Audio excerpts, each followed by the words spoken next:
Assalamualaikum warahmatullahi wabarakatuh.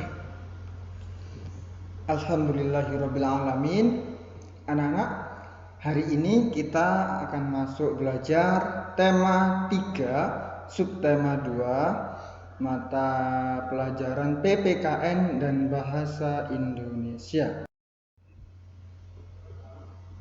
Untuk materi kita hari ini adalah sikap bijak terhadap hewan. Nah, selamat belajar dan tetap jaga kesehatan. Semoga Allah selalu meridhai kita sehingga kita bisa mendapatkan ilmu yang bermanfaat.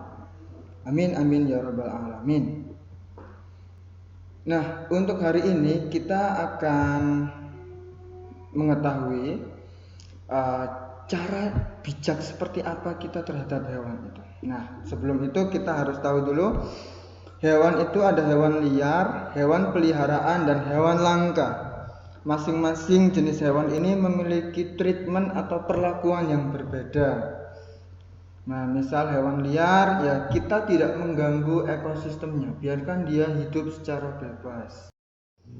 Nah, untuk hewan peliharaan, ini ada cara merawatnya. Contoh yang pertama, kita beri makan yang teratur dan sehat.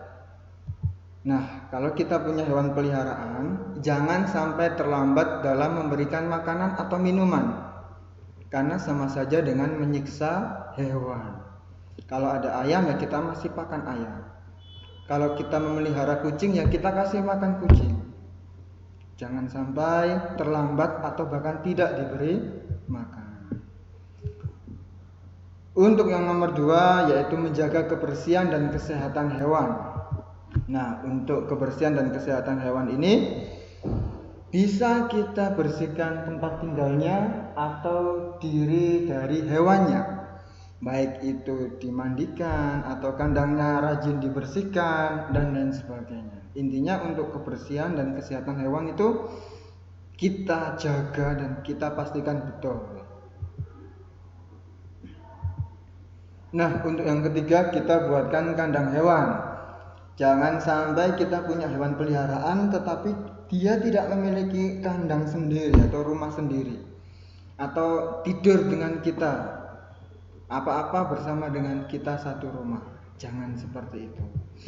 Ya, kalau seperti kucing yang selalu kita jaga kebersihannya nggak apa-apa. Tapi kalau ayam, lalu burung, kalau tidak kita buatkan tempat tinggal, dia akan bisa buang kotoran sembarangan, bisa malah membuat kekacauan di lingkungan rumah. Nah, seperti itu anak-anak, harus kita buatkan kandang tersendiri. Nah, selanjutnya ini melestarikan hewan langka. Perlu diketahui, hewan langka sendiri itu adalah hewan yang jumlahnya di dunia ini sangat sedikit atau tinggal sedikit, sehingga perlu bagi manusia untuk berupaya melestarikannya. Agar apa? Agar jenisnya tidak punah, sehingga anak keturunan kita masih bisa melihat secara langsung. Nah, salah satu cara melestarikan hewan langka adalah mendirikan Suaka Margasatwa dan Cagar Alam. Apa Suaka Margasatwa itu? Jadi Suaka Margasatwa adalah tempat melindungi hewan-hewan langka. Nah, contohnya ada hewan langka badak bercula 1. Ini dibuatkan Suaka Margasatwa di ujung kulon, tepatnya di daerah Banten, untuk melindungi ekosistem dan habitat dari badak bercula 1 ini.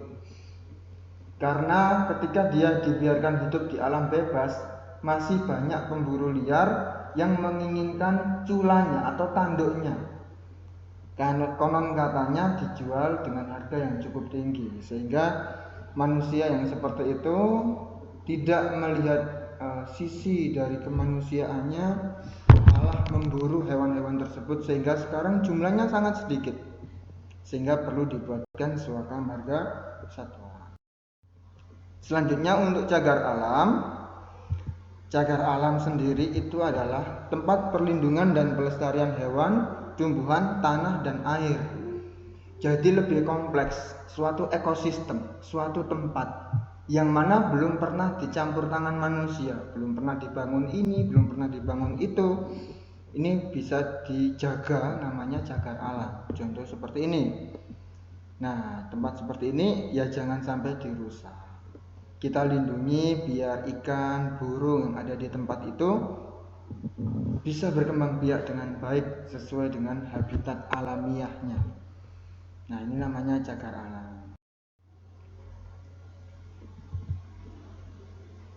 Selanjutnya, selain suaka marga satwa dan cagar alam, dalam melestarikan hewan langka kita juga bisa melakukan beberapa hal berikut. Yang pertama, tidak berburu hewan sembarangan, ya, biar habitat hewannya tetap. Karena kalau kita berburu sembarangan, biasanya nggak peduli itu hewan langka atau hewan yang masih banyak jumlahnya, kita buru semuanya. Ya jangan sampai seperti itu. Atau yang kedua, melindungi hewan-hewan langka, ya contohnya tadi ya, kita buatkan tempat khusus. Nah, semisal komodo ya kita jaga, seperti Pulau Komodo di Indonesia, ya kita jaga, tidak boleh berburu komodo dan kita lindungi hewan-hewan langka tersebut. Selanjutnya, hewan langka itu dibudidayakan. Jadi kalau bisa kita kembang biakkan secara mandiri. Contohnya seperti di kebun binatang ya, ada hewan langka yang mana di situ dikembang biakkan secara intern, secara sendiri, sehingga tidak sampai punah. Nah, selain ketiga dan suaka marga satwa itu masih banyak hal lain yang bisa kita lakukan untuk melestarikan hewan langka. Oke anak-anak, sekarang kita belajar tentang narasumber dalam wawancara. Jadi narasumber itu adalah orang yang memberikan informasi dari pertanyaan pewawancara. Jadi ketika kalian menanyakan sesuatu topik pada seseorang yang ahlinya, nah orang tadi itu namanya narasumber. Ada beberapa syarat untuk menjadi narasumber. Ada 3 syarat menjadi narasumber. Yang pertama, memiliki pengetahuan. Jadi dia tahu tentang topik yang akan kalian tanyakan. Contoh, kalian mau bertanya tentang bagaimana arus lalu lintas di daerah depan Giant misal. Maka yang kalian tanyai adalah polisi, karena polisi memiliki pengetahuan tentang lalu lintas di sekitar wilayah situ. Yang kedua, memiliki keahlian. Misal kalian akan bertanya tentang topik cara membuat bakso yang enak, maka ya kalian cari tukang bakso yang memiliki keahlian yang bagus dalam membuat bakso. Nah, ini harus betul-betul tahu, dan pemilihan narasumber ini harus tepat. Jangan sampai mau tanya bakso tapi tanyanya ke tukang buat nasi goreng. Nah, nanti hasil dari wawancara kalian kurang maksimal. Atau yang ketiga, mengalami peristiwa. Jadi contoh, kalian mau wawancara tentang terjadinya suatu atau pohon tumbang. Kenapa kok bisa pohon tumbang? Maka yang kalian tanyai adalah orang atau saksi yang mengalami peristiwa itu atau melihat dari kejadian itu. Nah, itu akan memudahkan dan membuat wawancara kalian lebih bagus dalam hasilnya. Nah, ini ada persiapan dan pelaksanaan wawancara. Yang pertama, tentukan topik terlebih dahulu. Yang kedua, pilih narasumber yang sesuai dengan topik kalian. Yang ketiga, silakan buat pertanyaan dari kata-kata tanya yang kemarin sudah kalian pelajari. Selanjutnya, urutkan pertanyaan itu biar ketika kalian ngobrol dengan narasumber itu lebih enak. Nah, yang ketiga atau yang kelima, yang terakhir, menulis laporan wawancara. Jadi apa jawaban dari narasumber itu kalian tulis, dan nanti disusun menjadi sebuah laporan wawancara. Bagaimana laporan wawancara itu? Oke, berikut format laporan wawancara. Yang pertama, latar belakang. Kenapa kalian mau wawancara suatu topik ini? Yang kedua, maksud dan tujuannya itu apa? Kalian tuliskan di situ. Yang ketiga, topiknya.